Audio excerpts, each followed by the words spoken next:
توجہ فرما رہے ہیں عزیزان گرامی؟ عزیزان گرامی، اب یہ دور ایسا ہے کہ جہاں پہ ہمت اور حوصلے کی ضرورت ہے. یہ وہ دور نہیں ہے کہ جہاں ڈر کے بیٹھ جائے. یہ سر اٹھا کے تشیع اپنا سر اٹھا چکا ہے. ہم اس وقت ولایت کا اعلان کریں، پڑھیں، آگے بڑھیں. یہ ڈرنے کا دور نہیں، بلکہ اپنی تشیع کی شناخت کے ساتھ جینے کا دور. مجھے نہیں معلوم لوگ ہیں یا نہیں. تو عزیزان گرامی، اب تشیع کے نام سے آپ اپنی زندگی کو بسر کریں، لیکن ہم کسی بھی، میں اپنے جمعہ خطبے میں بھی کہہ چکا ہوں کہ ہم جنگ کے خلاف ہیں. ہم کسی بھی جنگ کے خلاف ہیں. کوئی کسی کے خلاف لڑے، ہم جنگ کے خلاف ہیں. لیکن اگر جنگ مسلط کرو گے تو ہم کربلا والے ہیں. بھوک مسلط کرو گے تو ہم ماہ رمضان والے ہیں.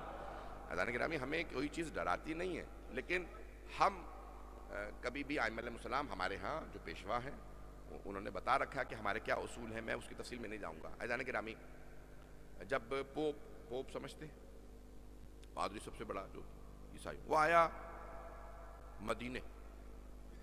جب آیا مدینے تو اس نے آنے کے بعد، آپ کو پتا ہے یہودی عیسائی سارے مدینے کے، یثرب نام تھا اس کے اطراف میں بس گئے تھے. اور وہ کہتے تھے آخری نبی نے یہاں آنا ہے، توریت میں انجیل میں آیا ہے آخری نبی یہاں آئیں گے. تو کہاں آ گئے؟ مدینے کے اطراف میں. کیوں؟ آخری نبی نے. اور جب آخری نبی آئے تو وہی یہودی، وہی عیسائی سب مخالف ہو گئے، لڑنے لگے. نہیں، ہم نہیں مانیں گے. یہ وہ نہیں ہے جن کا ہمیں انتظار تھا. توجہ عزیزان گرامی، اب پتہ چلا مکے مدینے سے قریب ہو جانا ہدایت نہیں دلاتا. جو لوگ پہنچ گئے انہیں سلام ہے. بھئی میں پتہ نہیں کتنی بہت سے جملے کہہ گیا ہوں، بہت کچھ کہہ گیا ہوں ان جملوں میں. تو عزیزان گرامی، اب یہاں جناب سرور کا نا، وہاں سب کے سب مخالف. اب ایک مرتبہ چھٹے امام راوی کہتے ہیں کہ جب پوپ مدینے آیا تو سارے عیسائی جو ہے وہ پوپ سے ملنے چلے گئے. بہت ہجوم کا. میرے بابا بزرگ ہو چکے تھے، مجھ سے فرمانے لگے گا بیٹا ہم بھی چلیں گے. پوپ آیا، آج آیا ہے، ہم بھی جائیں گے اس سے ملنے کے. تو کہا میرے بابا اور میں، ہم دو تنہا. میں اپنے بابا کے پیچھے پیچھے چل رہا تھا، جوان تھے امام، تو اپنے بابا کے پیچھے چلنے لگے. بھئی پوپ سے ملنے جانے کا. جیسے پوپ نے آتا دیکھا، کہا راستہ بناؤ، دو افراد آ رہے ہیں، میں نے ایسے افراد نہیں دیکھے.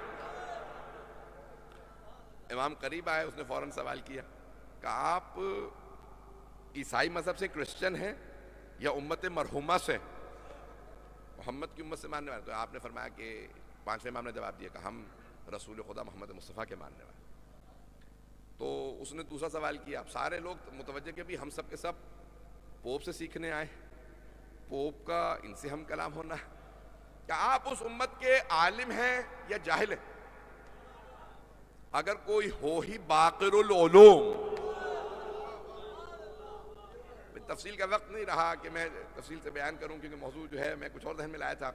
ایک مرتبہ پوچھا کہ آپ اس امت کے عالم ہیں جاہل ہیں؟ امام نے دیکھا بھئی اس نے زرق برق لباس پہن رکھا. آپ نے دیکھا سونے کا وہ پہنتے ہیں، ہاتھ میں ان کے بہت مہنگا ایک عصا، اور جو پورا ان کا لباس بڑا زرق برق، بہت قیمتی مہنگا. تو اور وہ کہ میں اللہ کا زمین پہ میں ہی سایہ، بہت بڑی بڑی باتیں کر رہا تھا وہ کہ میں سب سے بڑا اس وقت دنیا میں، میں بہت، میں یہ میں. تو ایک مرتبہ اس نے امام سے، آپ اس امت کے عالم ہیں یا جاہل ہیں؟ تو امام نے نہیں کہا. کیوں؟ امام نے اس کو سبق دینا تھا. امام نے پوپ کو دیکھنے کے بعد کہا کہ میں اپنی امت کا جاہل نہیں ہوں. پتہ نہیں لوگ ہیں یا نہیں ہیں. سلامت رہیں جو پہنچ گئے. امام نے نہیں کہا میں عالم ہوں. بھئی اس نے دو ہی آپشن رکھے تھے، آپ عالم ہیں یا جاہل ہیں. بس توجہ، امام نے پوپ کو سبق دینا تھا. یہ نہیں کہ میں عالم ہوں، کہا میں جاہل نہیں ہوں. اس نے کہا اچھا میں کوئی سوال کر سکتا ہوں؟ امام نے کہا جو چاہے سوال کر. میں وہاں ہوتا تو شور مچانے لگتا، ارے یہی تو وارث منبر سلونی ہے. تو ایک مرتبہ پوپ نے سارا مجمع دیکھنے لگا. اب تفصیل نہیں ہے، میں ایک سے دو سوال پیش کروں گا. اس نے سوالات کیے. کب بتائیے کون سے دو بھائی تھے جو جڑواں تھے، ٹوینز سے، ایک ہی دن پیدا ہوئے اور ایک ہی دن دونوں کا انتقال ہوا، لیکن ایک دوسرے سے 100 سال بڑا تھا. آپ پریشان ہو گئے نا؟ سارے عیسائی کرسچن پریشان، کیسا سوال کر لیا؟ امام نے کہا بہت آسان ہے. کہا کیسے آسان ہے؟ نام کیا ہے ان کے؟ امام نے کہا دو جڑواں بھائی تھے، نبی عزیر اور ان کا بھائی عزیرہ. کہا یہ جڑواں تھے، ایک ہی دن پیدا ہوئے، اور جب 49 برس کے تھے حضرت عزیر 49 برس کے تھے. خاویۃ علی عروشہا، گزر رہے تھے ایک بستی سے، دیکھا کہ ساری بستی پہ عذاب آ چکا، سب مر چکے ہیں. تو ایک مرتبہ سوال کیا، پروردگاران سارے مردوں کو بھی تو زندہ کرے گا؟ جناب عزیر نے سورہ بقرہ کی ہے نا ذہن میں آیات، کہاں ان سب کو زندہ کروں گا؟ اولم تو میں، کیا تم ایمان نہیں رکھتے؟ کہا ایمان رکھتا ہوں، دیکھنا چاہتا تھا اطمینان قلب کی خاطر مردے زندہ کیسے ہوتے ہیں. اللہ نے کہا عزیر اپنے گدھے کو باندھ دو، کھانا رکھ دو، سو جا. جناب عزیر نے فوراً گرہ لگائی، اپنے گدھے کو باندھا، کھانا رکھا، سو گئے. ایک مرتبہ اللہ نے دوبارہ زندہ کیا، پوچھا کم لبثت، قرآن ہے حدیث نہیں ہے. کوئی یہ نہیں کہہ سکتا شیعوں کی حدیث ہوگی، آیت قرآن ہے. کم لبثت، کتنا عرصہ سوئے ہو؟ جناب عزیر نے جواب دیا کہ لبثت یوم او بعد یوم، میں ایک دن سویا ہوں، نہیں بلکہ دن کا بھی کچھ حصہ.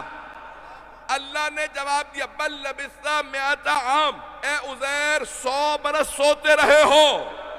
انظر الی حمارک، اپنے گدھے کو دیکھو، اپنے کھانے کو دیکھو، کھانا ختم ہو چکا، گدھا گل سڑ کے ہڈیاں بوسیدہ ہو گئی، اب میں زندہ کر کے بتاؤں گا.